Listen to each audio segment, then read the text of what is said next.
Good morning. I wanted to talk to you this morning about the importance of a morning practice. I had a really great morning practice in India, getting up every morning, doing my Jala Neti, the neti pot, um, doing pranayama, moving my body. And a couple of days after I got home, I kept it up. And then I was feeling so good, I just started to get lazy. And so for the last 2 days, I haven't been doing my pranayama. I've been slacking on doing my Jala Neti. And yesterday I crashed. I had a really rough day yesterday. And the resilience that I feel like I had been building, it left me yesterday, and I felt susceptible to the fear.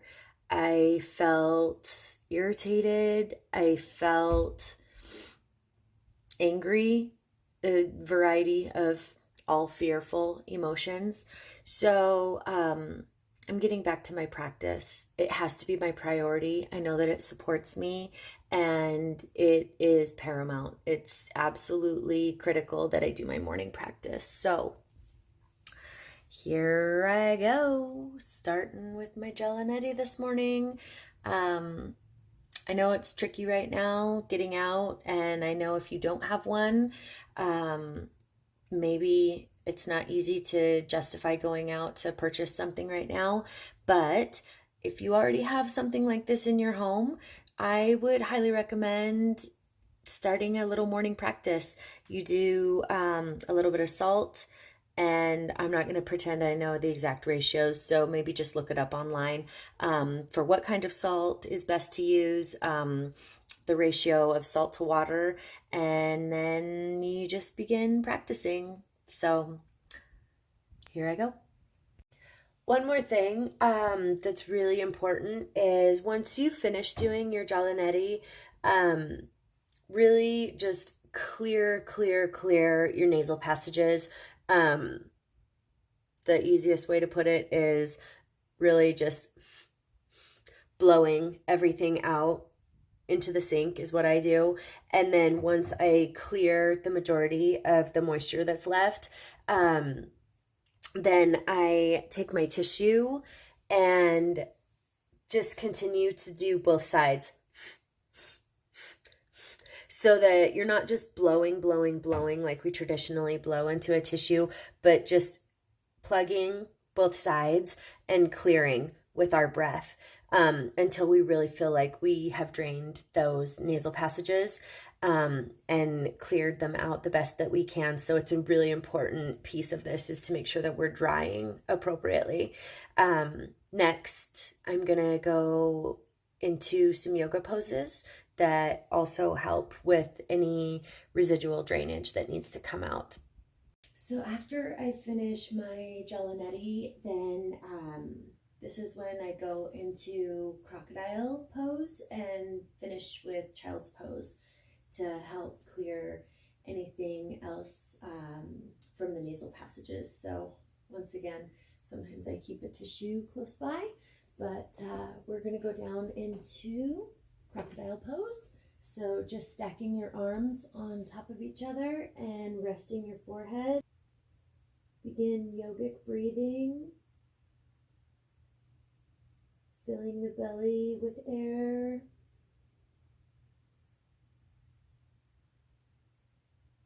Slowly rising up to fill the chest, up to the collarbone.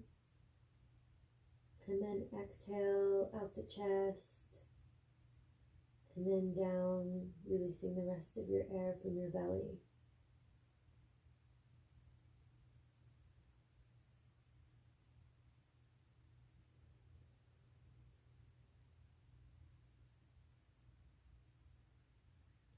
And I do this for about 1 or 2 minutes. For the purpose of this video, I'm going to just shorten it up. But if you want to pause and just stay in this position a little bit longer, then feel free to do so. And then moving back. Inhale, open up your knees. If you like, it's a little bit more comfortable. Sink your sit bones back onto your heels. Forehead down on your mat, arms back. Inhale, exhale.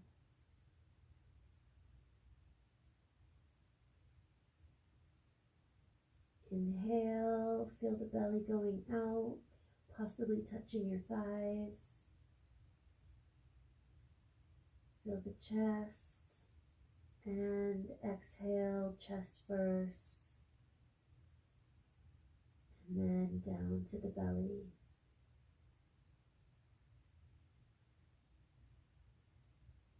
Relax your shoulders. Relax any tension that you may be feeling in your body. If you need to readjust anywhere, make any micro movements, adjust your knees, adjust your ankles, adjust your toes. This is a resting position. This should be very, very comfortable for you. So even if it means that you need to put your arms back down to support your body, lift up. Once again, make any micro movements and then come back down, releasing your arms last into this gentle relaxation position. Once again, stay here for a minute or two.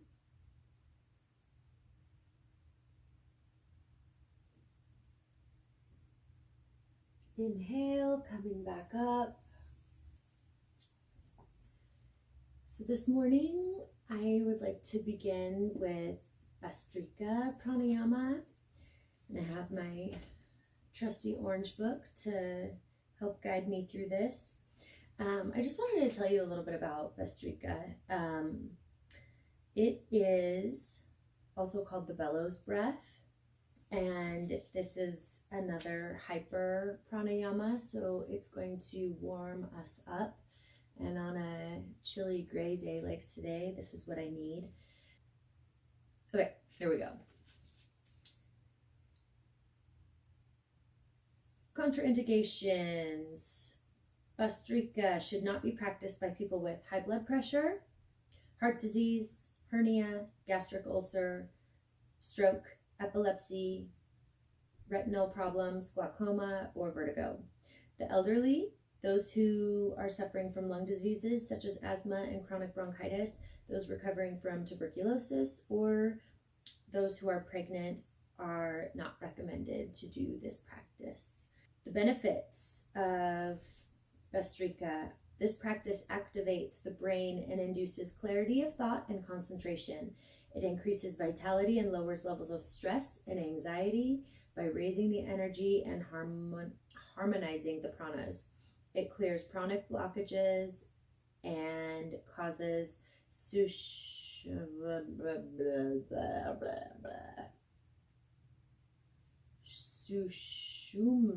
nadi to flow. Too much information? Yeah, I think so.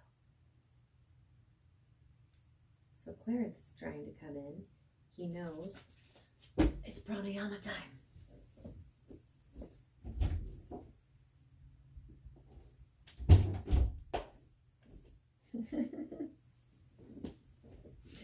Okay.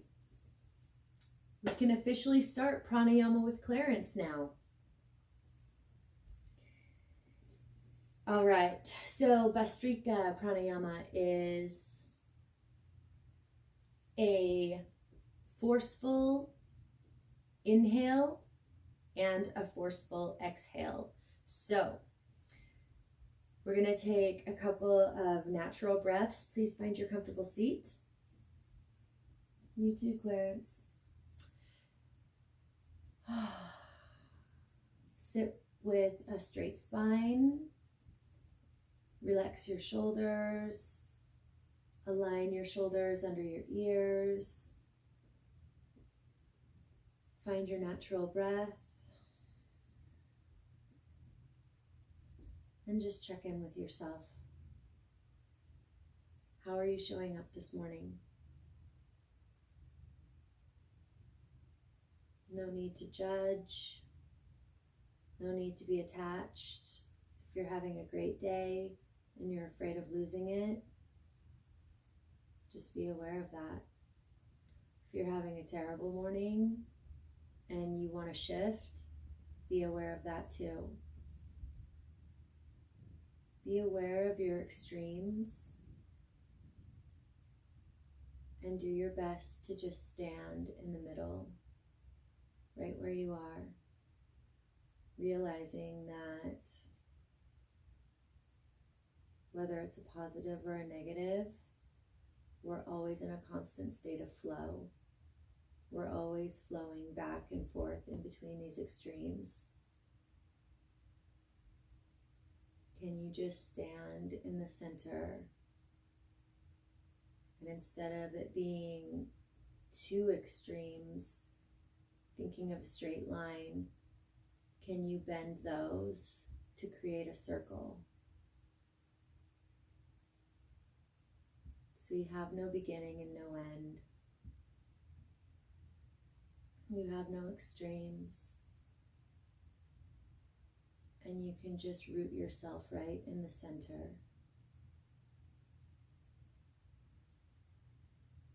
And feel the flow.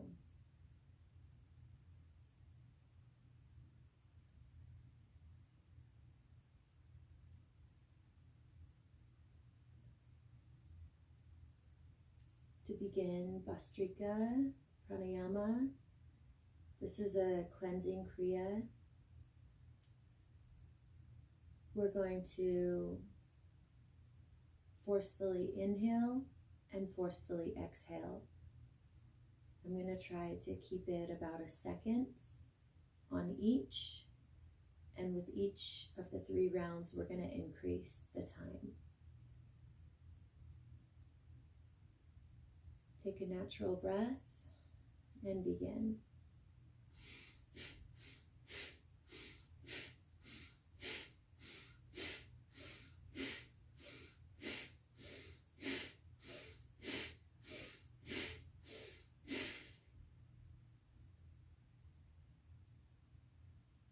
Return to your natural breath and feel the effect.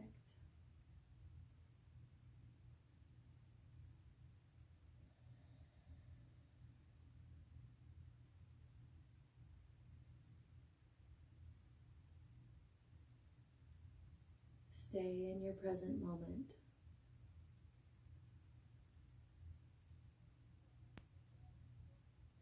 What are the sounds in this room? What are the sounds that nature is providing you in this moment? What are the sensations that are coming up in your body?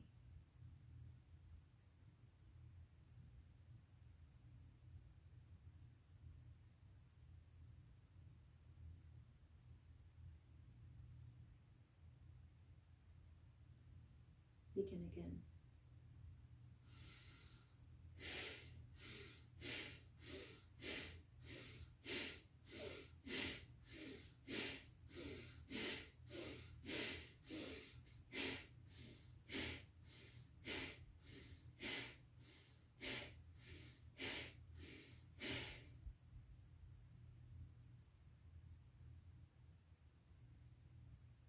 Feel the effect.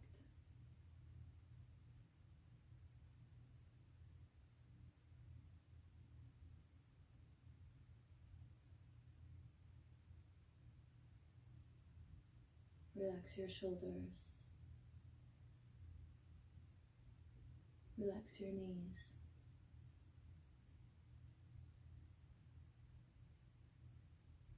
Relax the muscles in your face.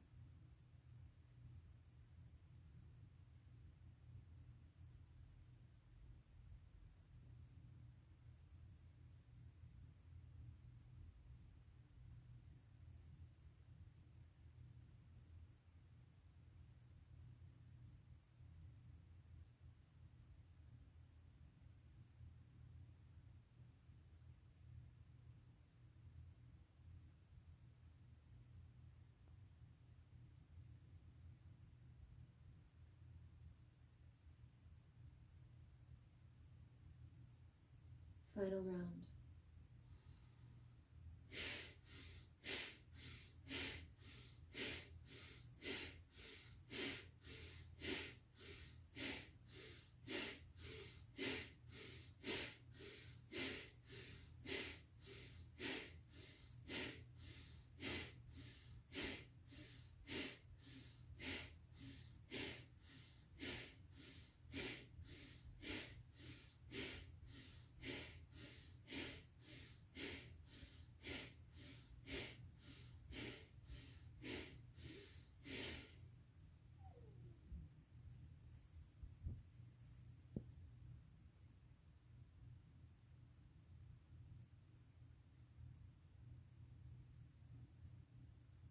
Observe sensation in your body.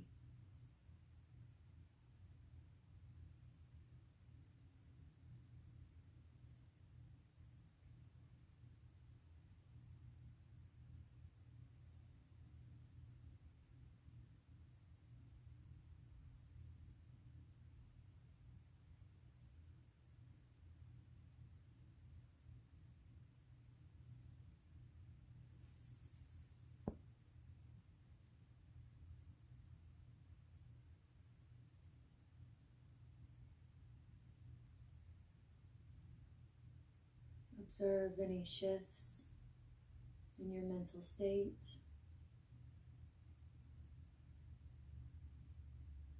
Observe any subtle shifts you may be experiencing emotionally.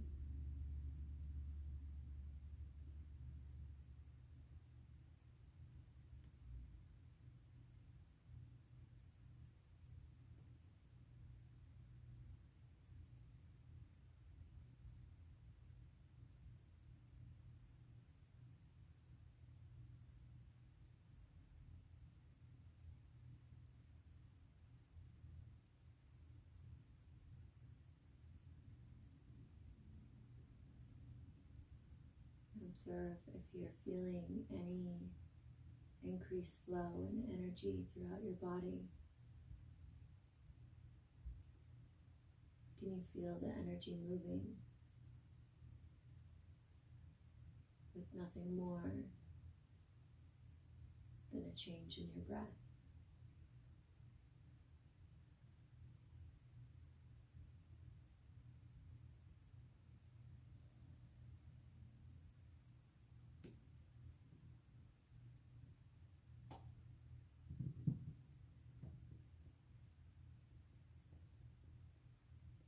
I'd like you to bring one hand to your chest, to your heart, one hand to your belly, and use this opportunity to go deeper. Check in with yourself.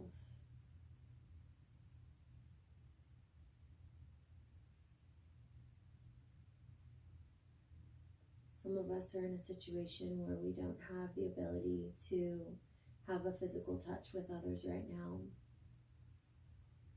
So you can have this moment with yourself. Feel your skin. Feel the warmth of your body. Feel the beating of your heart. You're still here.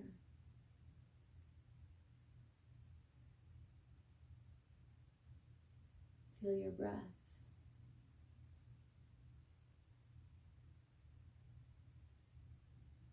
Feel this life that's in your hands.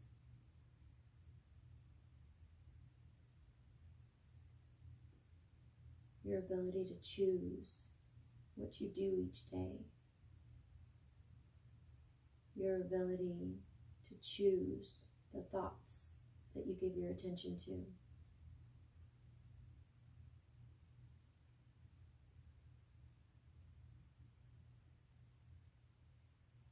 We have free will, even in the midst of this lockdown or a love-in, or however you choose to view this situation. What are you giving your attention to?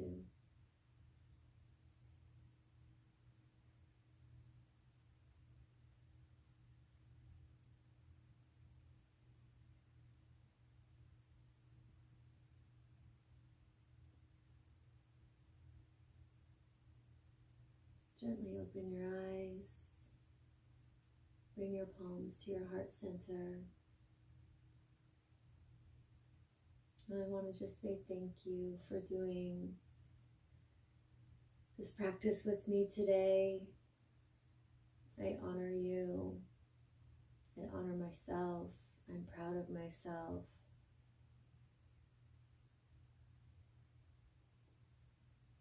For practicing, for giving my body what it needs today.